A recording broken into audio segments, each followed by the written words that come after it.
ఈ రోజుల్లో డిజిటల్ మోసాలు బాగా ఎక్కువైపోయాయి. ఎంతో మంది అమాయకుల నుంచి డబ్బులను దోచేస్తున్నారు.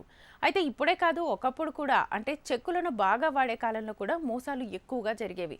అలాంటి వాటిల్లో చెక్ ట్యాంపరింగ్ ఒకటి.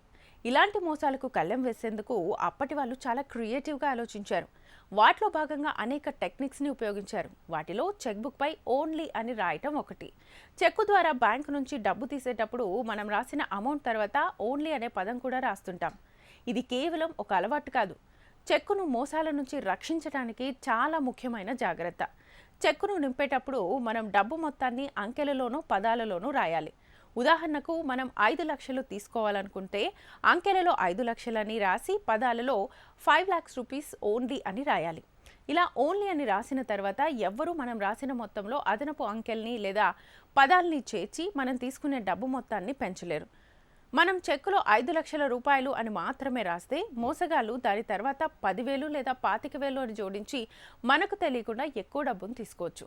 కానీ 5 లక్షల రూపాయలు మాత్రమే అని రాస్తే మనం తీసుకోవాలనుకున్న మొత్తం అదే అని స్పష్టంగా తెలుస్తుంది. ఎవరూ దానిలో మార్పులు చేయలేరు.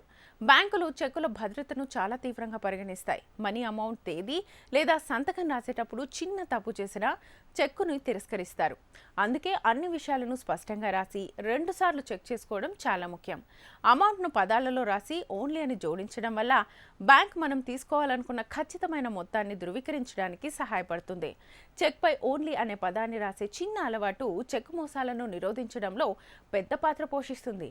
ఇది ఒక అదనపు భద్రతా కవచం లాంటిది. మనం రాసిన మొత్తాన్ని ఎవరూ మార్చలేరు. అందుకే చెక్కులు రాసేటప్పుడు ఎల్లప్పుడూ మాత్రమే అనే పదాన్ని ఉపయోగించి సరైన విధానాలను పాటించడం చాలా ముఖ్యం. ఇలా చేయడం వల్ల మన డబ్బు సురక్షితంగా ఉంటుంది.